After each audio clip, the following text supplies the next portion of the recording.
কোরআনের আয়াত পড়ে বিভ্রান্ত হয় কেন? আপনারা মনে করছেন কোরআন পড়ে বিভ্রান্ত হয়? কতটা দলিল নিবেন আপনি? মানুষ কোরআন পড়ে বিভ্রান্ত হয়েছে।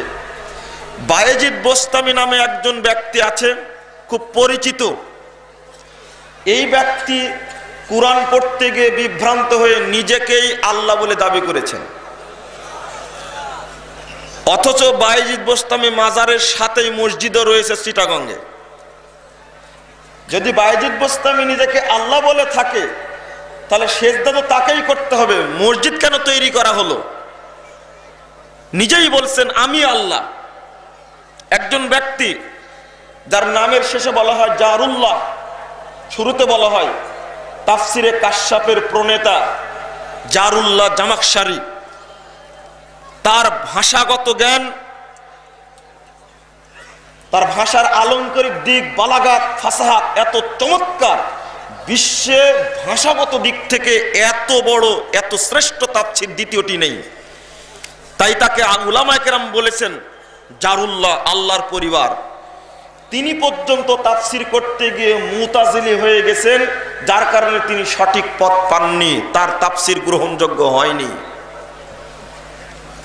আরেকজন মুফাসসিরের কথা যদি বলি, মুফাসসির আল্লামা কাজী নাসিরউদ্দিন বাইজাবি তাফসিরে বাইজাবি লিখেছেন, প্রণয়ন করেছেন।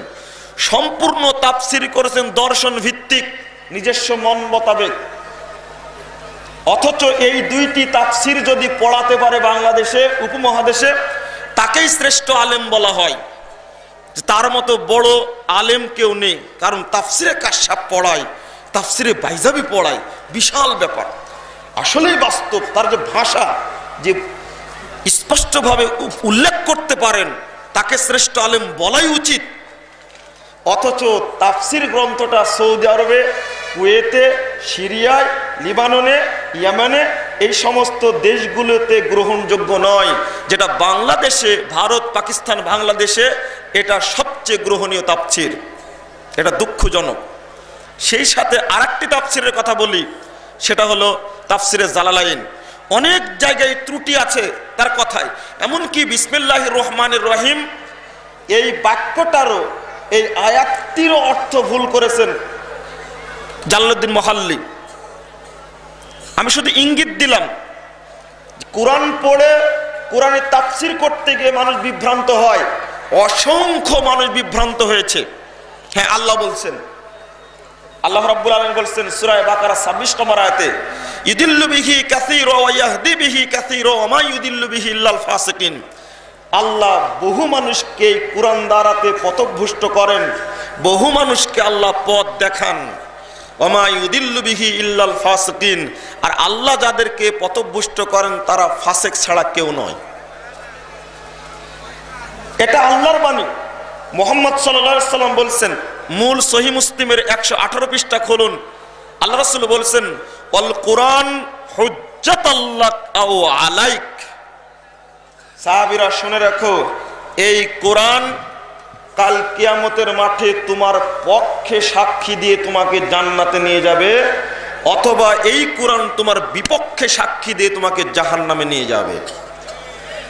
আরো স্পষ্ট, কোরআন যে সাক্ষী দিবে বহু জায়গায় আছে।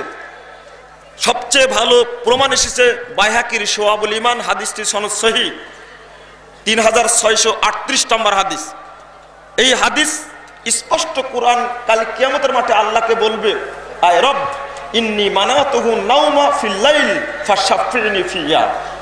আল্লাহ, হে আমার রব, এই ব্যক্তিকে আমি রাত্রির ঘুম থেকে বাধা দিয়েছিলাম, সে রাত জেগে জেগে কোরআন তেলাওয়াত করেছে, আমি তার পক্ষ থেকে সুপারিশ করছি, আমার সুপারিশ কবুল করুন।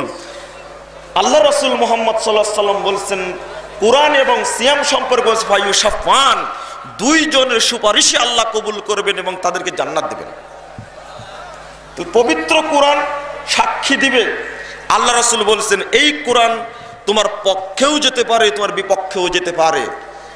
যারা বিধান পেয়ে, শরীয়ত পেয়ে ভুল অর্থ করেছি, তাদের পরিণাম খারাপ হওয়ারই